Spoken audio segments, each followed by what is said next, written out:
When you don't look good, people don't listen to you. Others will go away with the good looks, others with the word. Others is still never picking. Okay. All right. Dr. Specioza Wandira Kazibwe, it is a pleasure meeting you once again. And I can't go further without, first of all, asking, how are you? Well, there's a time when I read that doctor had got an accident. How did you go through this, the accident?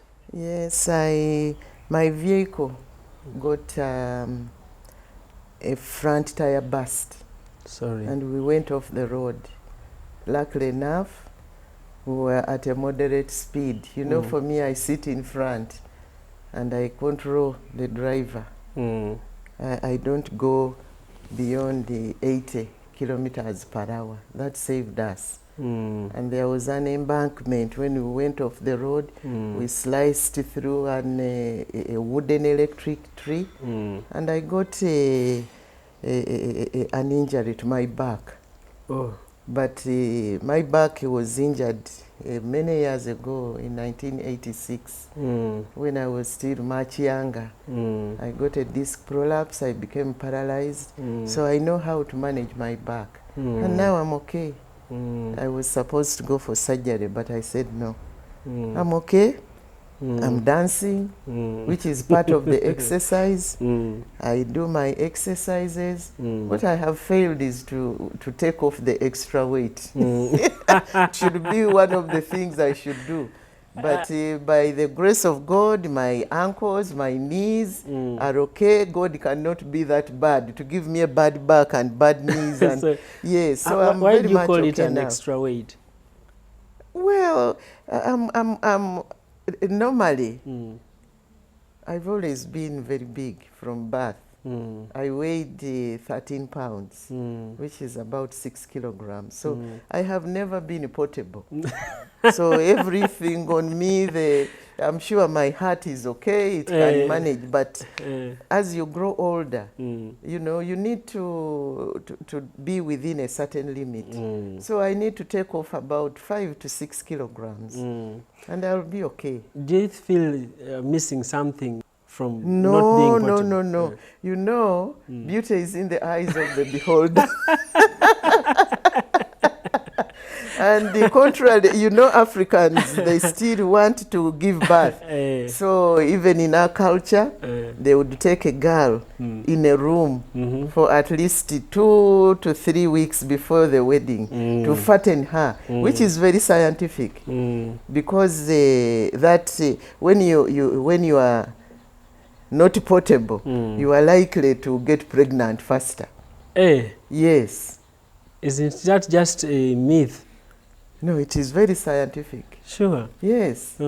Because when you are too small or starved, the body will not generate the hormones, will not come out to enable you throw out the eggs, because the estrogens and all those other hormones are dependent on fat.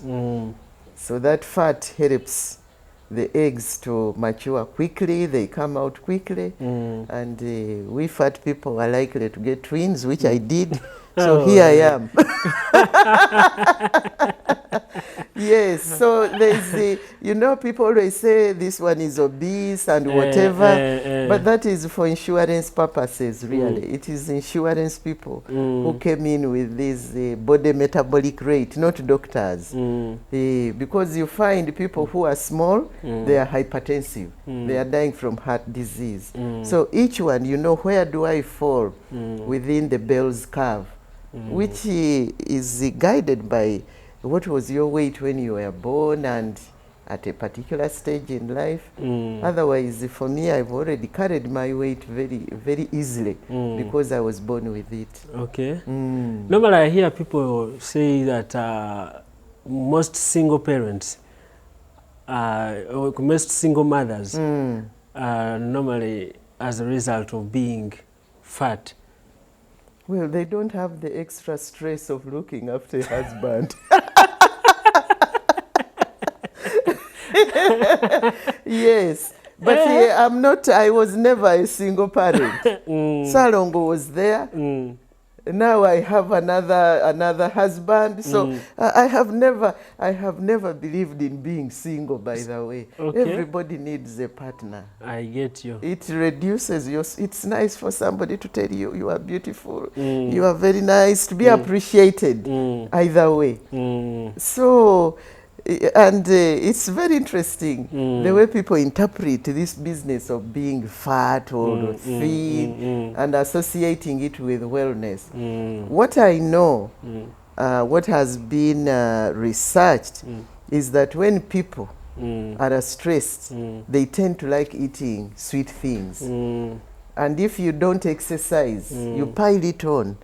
I'm not a sweet thing person. I used it to be when I was young and more active, like all young people, sweets, chocolate.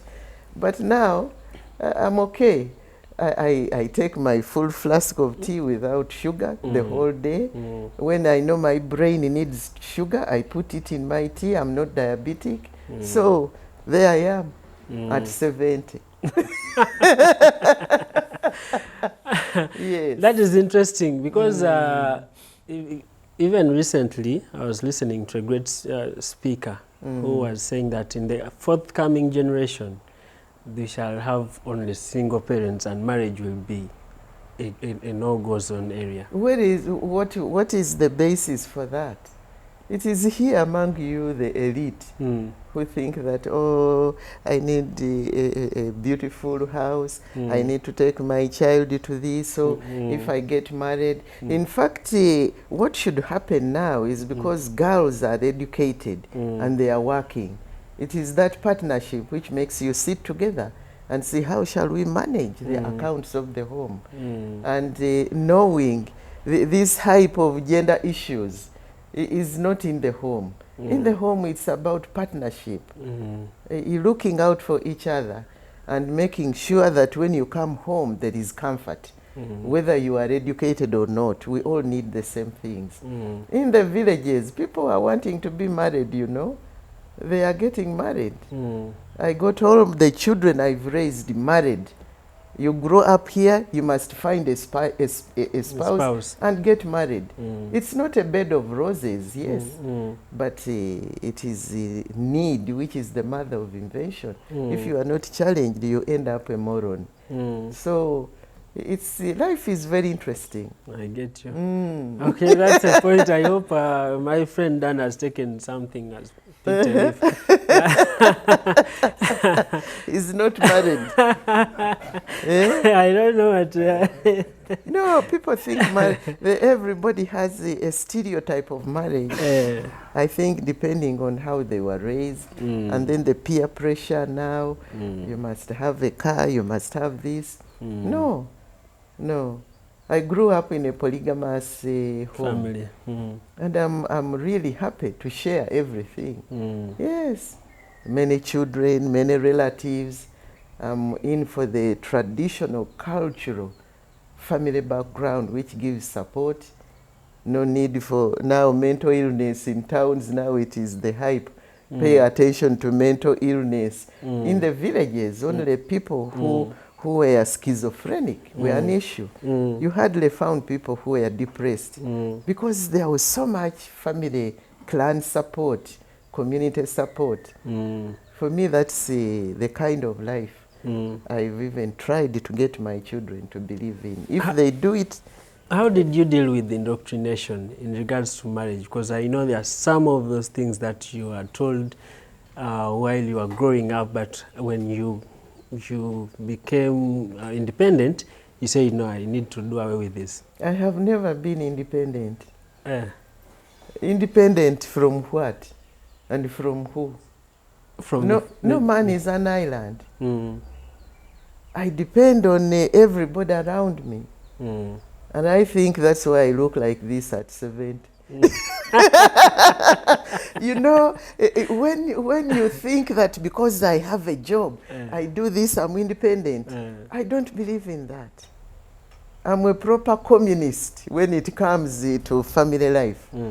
No, even at work, I'm not independent because The talent God put in you, He didn't put in me. I need now to identify what it is that you do better than me, and we form a partnership. So that's why we get married, not only to raise children, because after some time you do that, but you need to complement each other, to supplement each other.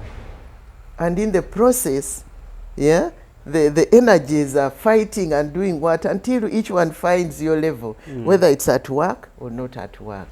So I have never been independent in my life. I don't believe in that.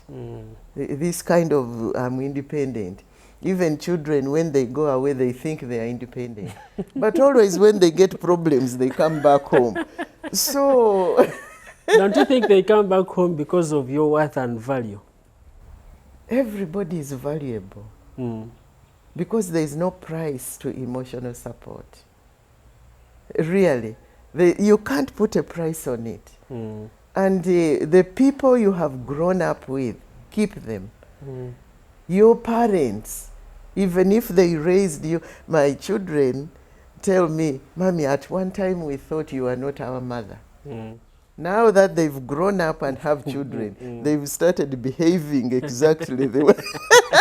Because now they say, we think we are the way we are because of the way you raised us. You don't realize it when you are young. But it is so wonderful to know you are connected. In fact, social support is the best medicine. It is, people are realizing now. Now the people who make the pharmaceutical industry has over the years made people believe that there's a pill for everything. A pill for depression, a pill for this, a pill for that. No. Even for economic success, your social networks are key. Even for doing well in school, your friends whom you study with are key. That's why now the modern way of teaching is a group work.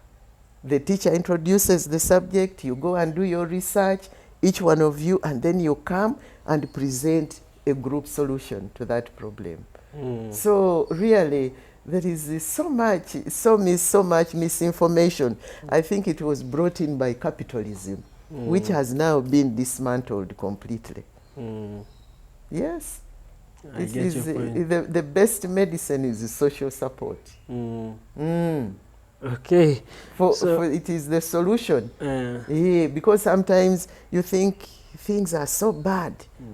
Then you tell your friend, no. This is how you can do it better. So you don't go on a path where you are reinventing the wheel. I can tell you everything has been done before.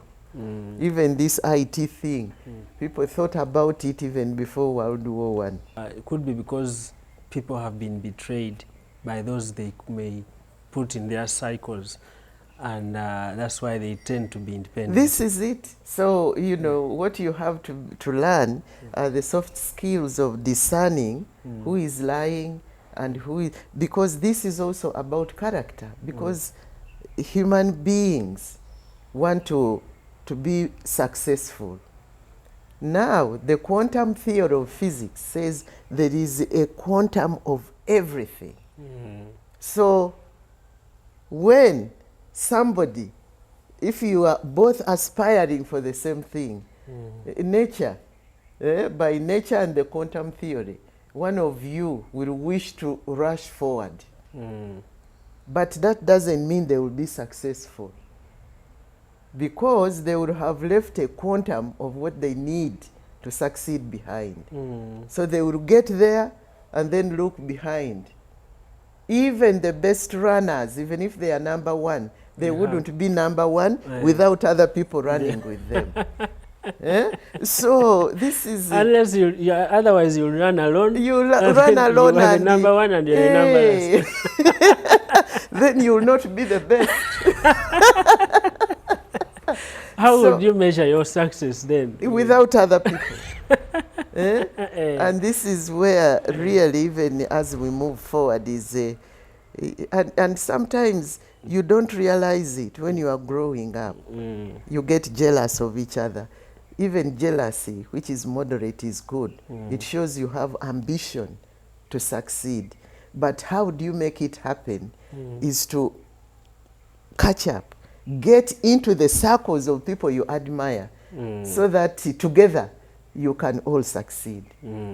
Otherwise, the jealousy, which makes people, you know, it makes them want to pull other people down. Or to say, no, no, no, I will be up there, and then I make you see me. That doesn't work. Is that jealousy intentional or ignorantly practiced? You know, nobody goes anywhere to learn how to be jealous. It just happens.